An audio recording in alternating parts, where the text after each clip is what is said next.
Hi, Pastor Nathan Decker with your hashtag Better Together devotion. If you've heard of any of the judges out of the Old Testament, you've probably heard about the one that I want to talk about today. You've probably heard about Samson. Now, Samson's an interesting character in the Old Testament because Samson is truly, as somebody who studied mythology, that he's the Hebrew Hercules. In the Greek culture, his name was Heracles. In the Roman culture, he was Hercules. In the Irish culture, he was Cuthcanan. In the Hebrew culture, he's Samson. And all of these guys have two things in common. One is that their birth and their understanding of their relationship with God is unique. Whether they're the child of God, like Hercules and Heracles, or whether they're just somebody who's been touched by God, like Samson or Cuthcanan. And the other aspect of these folks is these are from the old understanding, the ancient understanding of the world. These are manly men.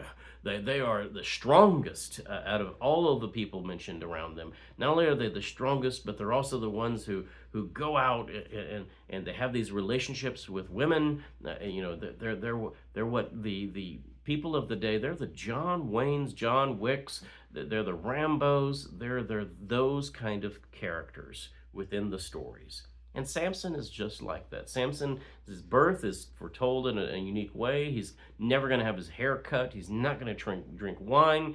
He's going to be this person. And he's strong, incredibly strong. He kills thousands with just a bone of an ox. He goes and he goes and gets foxtails and captures them and sets them on fire to burn crops. He does these massive deeds. Think the 12 great deeds of Hercules kind of thing. But he has a weakness. And his weakness is in who he chooses to marry. Samson gets married several times and has relationships several times with the enemy's women, with the Philistines' wives, and the Philistines' women. And this is his great weakness. When they finally do capture him, cut his hair, there's a sense of hubris here. Hubris is an ancient concept of reaching too high, trying to be something beyond what God has given you. And Samson suffers from this as well. Samson is blinded by them. Samson is reveled by them. Samson is put on display like a circus animal by them. In fact, at one point they bring him into a party where all of the major leaders are. And Samson says a prayer. His prayer is a confessional prayer. God, I've tried to be something I'm not. So I ask that you would give me strength one last time, that I might have vengeance. And God gives him this strength. He gets his hands between these two great pillars, and there's this moment where he pushes the pillars over, causing the entire roof to collapse on everyone inside the party.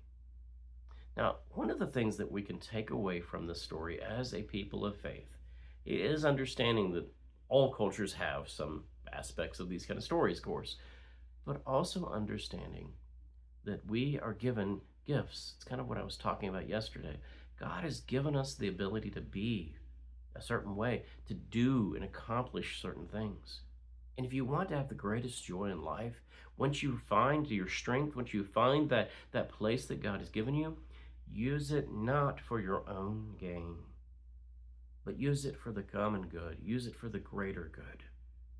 Use it as a way of being fruitful in the world. Use it to try to be the reflection of God in this life.